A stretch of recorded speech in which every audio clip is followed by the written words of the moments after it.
తెలంగాణ రాజకీయాల్లో కొండా సురేఖ వ్యవహారం ఇప్పుడు చర్చనీయాంశంగా మారింది. దీని గురించి మరింత విశ్లేషణ ఇవ్వడానికి మనతో పాటు ప్రముఖ విశ్లేషకులు మూర్తి గారు సిద్ధంగా ఉన్నారు. మూర్తి గారు నమస్తే అండి. మూర్తి గారు, తెలంగాణ రాజకీయాల్లో కొండా సురేఖ కుటుంబ వ్యవహారం అనుకోండి, ఎందుకంటే ఇది నా వ్యవహారం కాదు అంటున్నారు కాబట్టి కొండా సురేఖ, కాబట్టి కొండా సురేఖ కూతురు సుస్మిత వ్యవహారం కానివ్వండి, కొండా సురేఖ ఫ్యామిలీ వ్యవహారం కానివ్వండి, కాంగ్రెస్ పార్టీకి పెద్ద తలనొప్పిగా మారింది. ఇది ఓవరాల్ గా కొండా సురేఖ వర్సెస్ కాంగ్రెస్ పార్టీ లాగా తయారైంది ఇప్పుడు తెలంగాణలో. వాస్తవంగా కొండా సురేఖ నాకు సంబంధించింది కాదు, కూతురు అయినప్పటికీ కూడా వ్యక్తిగత వ్యవహారం అంటున్నారు. దీని ఓవరాల్ ఎలా చూడాలి? ఇప్పటికే కాంగ్రెస్ పార్టీలో ఆ మీద అసమ్మతి జ్వాల ఒక్కసారిగా రెసిపడింది. ఈ రోజు దాదాపు ఎమ్మెల్యేలను తిరుగుబాటుగా మాట్లాడుతున్నారు. ఓవరాల్ గా ఏమంటారు దీని గురించి? ఇప్పుడు మనం దీన్ని రెండు విషయాలుగా మనం చూడాలి. ఒకటి, కొండా సురేఖ ఆవిడ మంత్రిగా ఉన్నారు, కాంగ్రెస్ పార్టీ సభ్యురాలు. వాళ్ళ కూతురు మరి సభ్యురాలుగా ఉందో లేదో నాకు తెలీదు. ఒకవేళ సభ్యురాలుగా కనుక ఉంటే కాంగ్రెస్ పార్టీ ఏం చేయాలంటే ఆ అమ్మాయిని వెంటనే కాంగ్రెస్ నుంచి సస్పెండ్ చేయాలి. సభ్యురాలు కాదు. ఇప్పుడు అమ్మాయి మేజరు, అమ్మాయి మ్యారేజ్ కూడా అయింది, పిల్లలు కూడా ఉన్నారు. సో ఇప్పుడు కొండా సురేఖ కూతురు కాబట్టి ఆ మాట్లాడిన ప్రతిదాన్ని మనం కొండా సురేఖకి ఆపాదించలేం.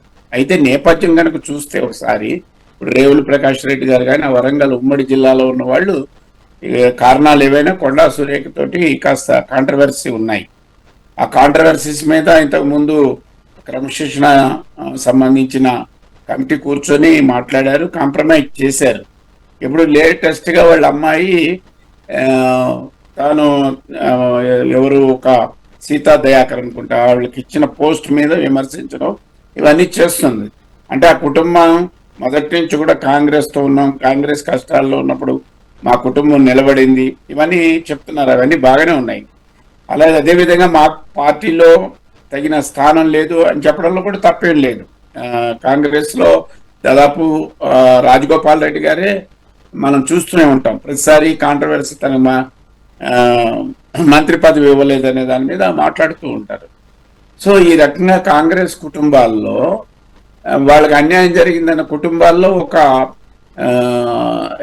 వాళ్ళకి వ్యతిరేకంగా అంటే పార్టీకి వ్యతిరేకంగా మాట్లాడడం ఇవన్నీ బాగానే ఉన్నాయి. కానీ ముఖ్యమంత్రిని విమర్శించింది ఆవిడ. ఆ ముఖ్యమంత్రి మీద పరుష వాక్యాలతో మాట్లాడడం ఇవన్నీ చేసింది. కాబట్టి కొండా సురేఖ గారి కూతురుగా ఆమెను చూడాల్సిన అవసరం లేదు. ఒకవేళ కాంగ్రెస్ కార్యకర్త అయి ఉంటే కాంగ్రెస్ కార్యకర్తగా ఆమెని అక్కడి నుంచి ఆ పార్టీ నుంచి తొలగించాల్సిన అవసరం ఉంటుంది. అదే సందర్భంలో కొండా సురేఖ గారు చెప్పారు, నాకు నా కూతురికి సంబంధం లేదు, ఇది ఆవిడ వ్యక్తిగత అభిప్రాయం అని చెప్పినప్పుడు ఆవిడ కూడా వాళ్ళ అమ్మాయి మాట్లాడిన దాన్ని తప్పని అంగీకరిస్తున్నట్టే కదా.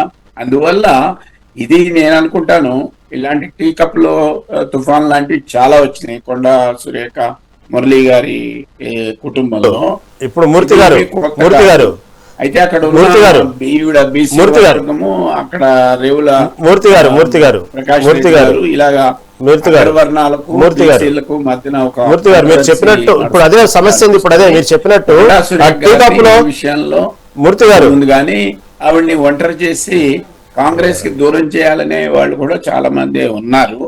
దానికి కారణం వాళ్ళు అగ్రెసివ్ గా ఉండడము, మురళీ గారు కూడా గతంలో మాట్లాడటము, ఇవన్నీ కూడా ఒక పార్ట్. అయితే ఇక్కడ మాత్రం నేను మాట్లాడుతుంది వాళ్ళ అమ్మాయి మాట్లాడిన దాన్ని ఒక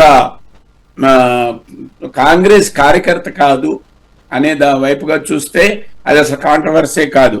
ఒకవేళ ఆవిడని అమ్మాయి కనుక కాంగ్రెస్ పార్టీలో ఉండుంటే ఆ అమ్మాయిని సస్పెండ్ చేయాలి, క్రమశిక్షణ చర్యలు తీసుకోవాలి. దాని విషయం మీద కూడా కొంతమంది ఎమ్మెల్యేలు వీళ్ళంతా కూర్చుని మాట్లాడారని చెప్పారు. అంతేగాని కొండా సురేఖ గారిని వాళ్ళ అమ్మాయి మాట్లాడిన విషయాలను బట్టి బర్తరఫ్ చేయాలన్న డిమాండ్ కూడా సరైనది కాదని ఒక విశ్లేషకుడిగా నేను అభిప్రాయపడుతున్నా.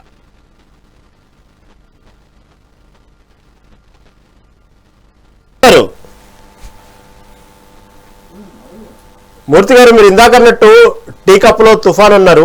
అలా ప్రతిసారి టీ కప్లో తుఫాన్ లాగా సురేఖ వ్యవహారం నడుస్తుంది కాబట్టి ఇప్పుడు కాంగ్రెస్ పార్టీకి పెద్ద తలనొప్పిగా మారింది. ఎందుకంటే కాంగ్రెస్ పార్టీని నమ్ముకున్న అనేక మంది కార్యకర్తలు ఈరోజు ఆమె వ్యాఖ్యల పట్ల బాధపడతా ఉన్నారు. సుస్మిత వ్యాఖ్యల పట్ల మీరు మొదటి నుంచి గమనించుకున్నట్టయితే అప్పట్లో హీరోయిన్ సమంత వ్యవహారం కానించి ఈ రోజు వరకు చూసుకుంటే ప్రతిదీ కూడా కొండా సురేఖని అనేక సార్లు వివరణ కోరడం, క్షమాభిక్ష పెట్టడం, ఇదే విధంగా జరుగుతూ ఉంది. కానీ పార్టీకి మాత్రం పెద్ద డ్యామేజ్ జరుగుతూ ఉంది. ఇది కరెక్ట్ కాదనేది ఇప్పుడు ఎమ్మెల్యేల తిరుగుబాటు.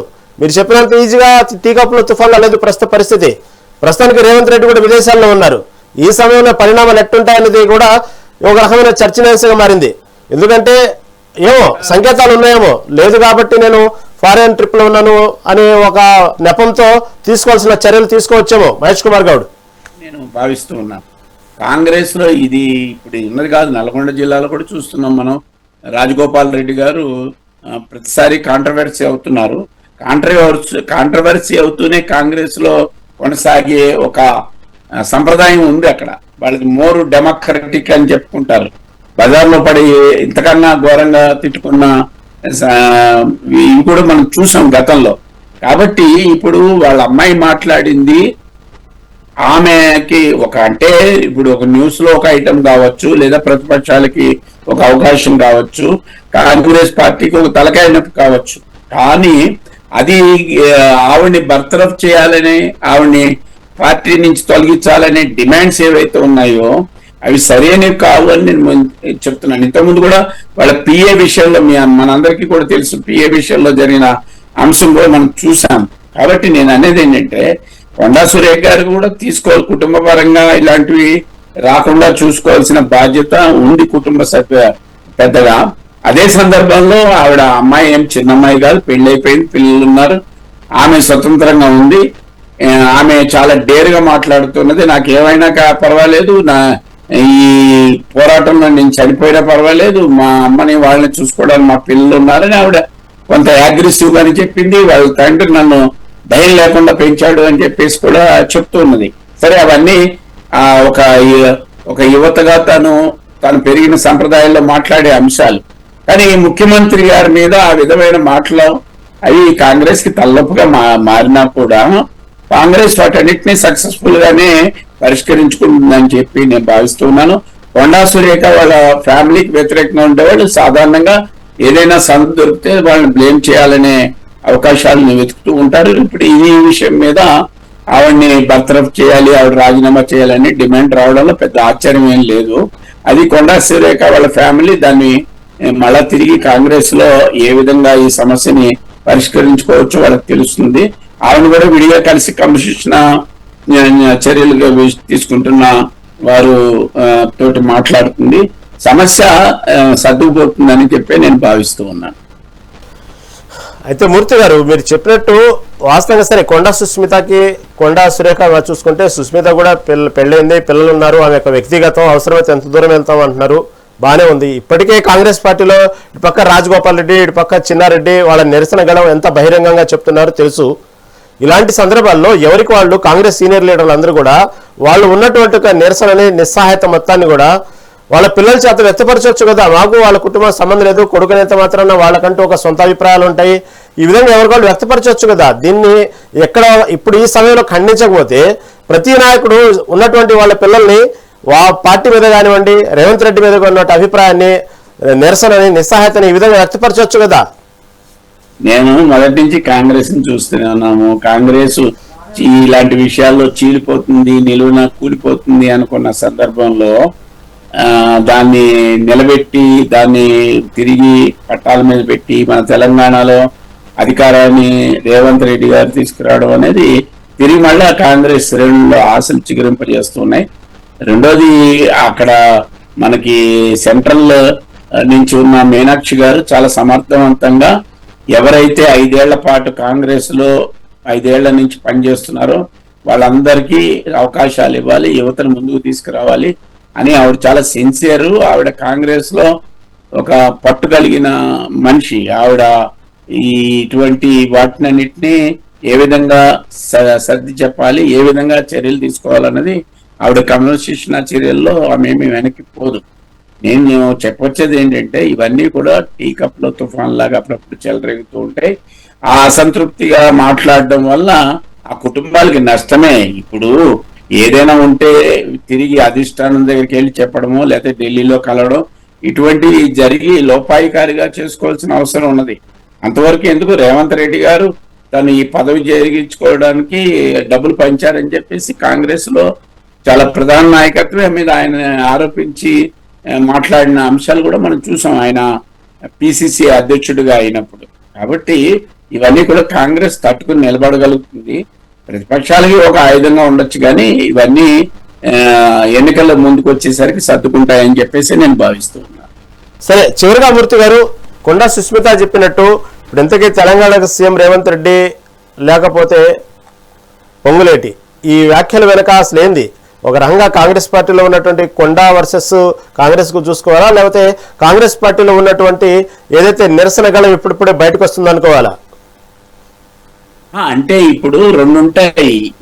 దీన్ని తమ ప్రాధాన్యతను ప్రకటించుకోవడానికి నిరంతరం ప్రతి పార్టీ, కాంగ్రెస్ అనే కాదు బీజేపీలో చూస్తున్నాం. బీజేపీలో మాత్రం ఏమైనా సఖ్యంగా ఉందా? బండి గారికి, అట్లాగే మన ఈటల రాజేంద్ర గారికి అధ్యక్షులు ఎవరి దారిన మాట్లాడి ఎవరికి వాళ్ళకి ఉంటాయి.